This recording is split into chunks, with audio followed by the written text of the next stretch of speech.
gọi đi nữa. Uống mà không có khói.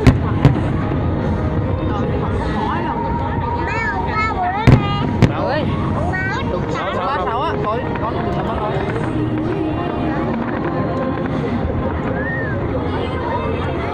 Đây tím nè.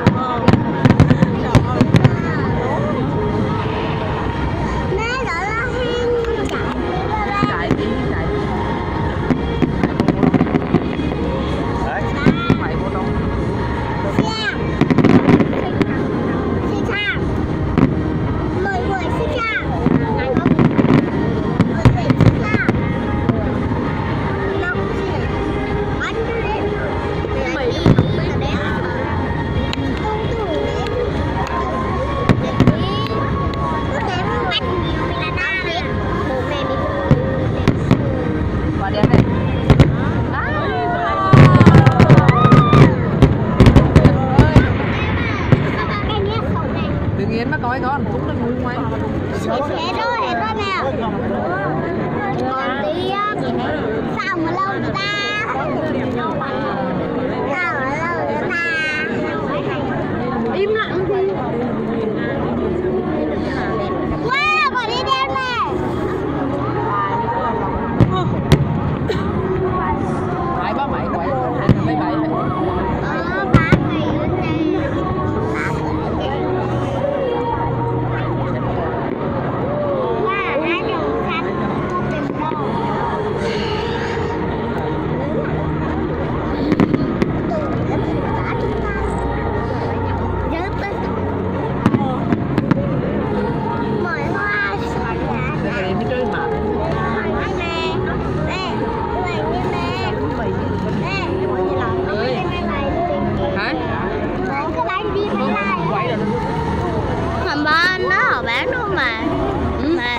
Ba nó ở bán à? Họ quay phim.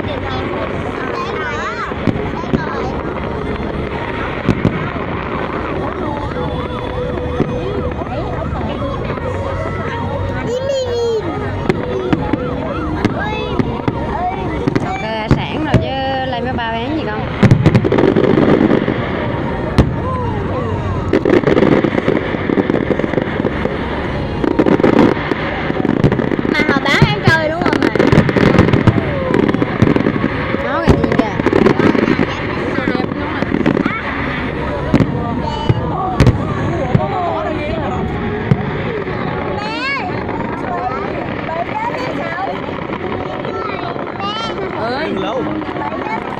Lúa nó bận lên cạo rồi đẹp hơn.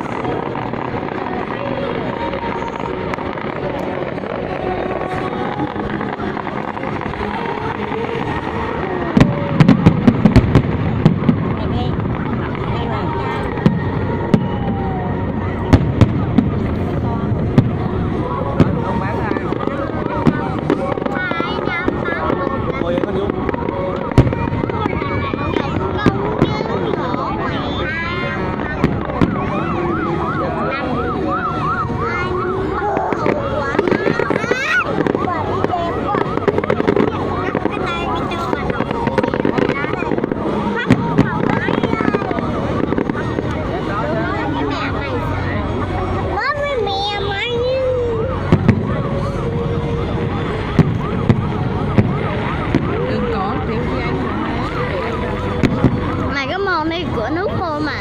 Không biết mà con.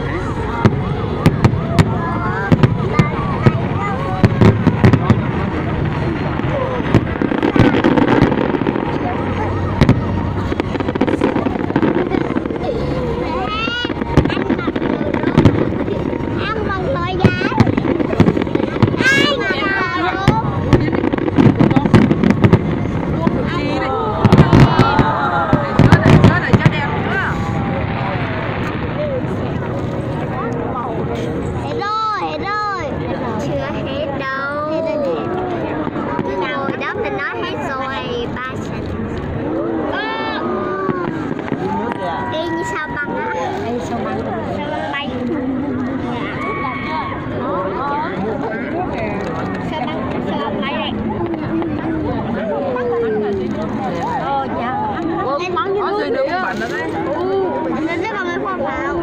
Nhìn dưới nước hả Nguyên? Không mấy dưới nước rồi mà. Dưới nước cái kìa, bầm lên kìa. Thứ nhất là bạn chỉ trên trời chuồng này chỉ người. Đừng đi. Hết rồi, hết rồi, hết rồi. Nó nhủ rồi. Ai ăn được rồi. Ủa sao bằng cái gì đó? Xoắn này chưa? Nó đi.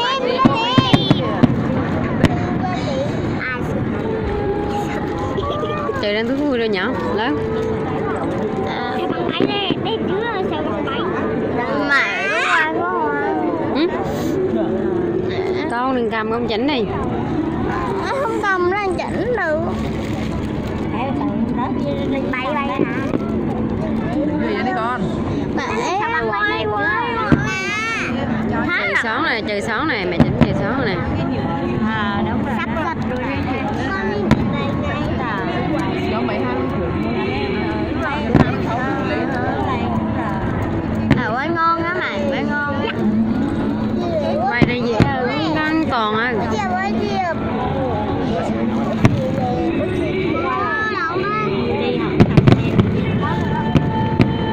Nghèo cơm hai đi.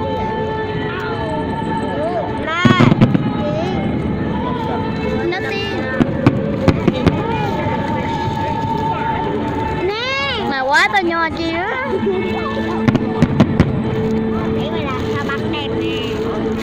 Không có sao bắn nhưng cái tim đẹp hơn. Không có được cái bắn bay nhanh chứ.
Đi con coi được không?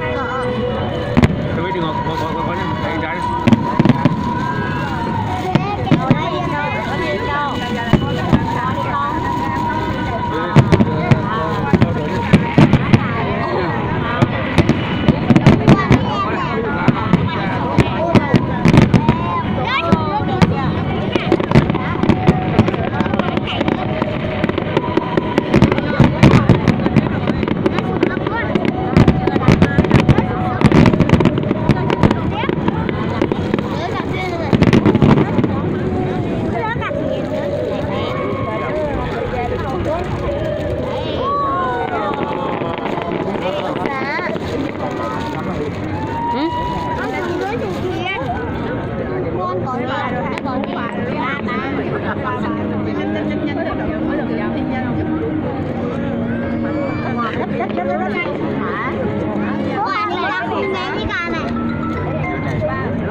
Buồn giá má bác đừng đòi buồn giá. Này cũng nè.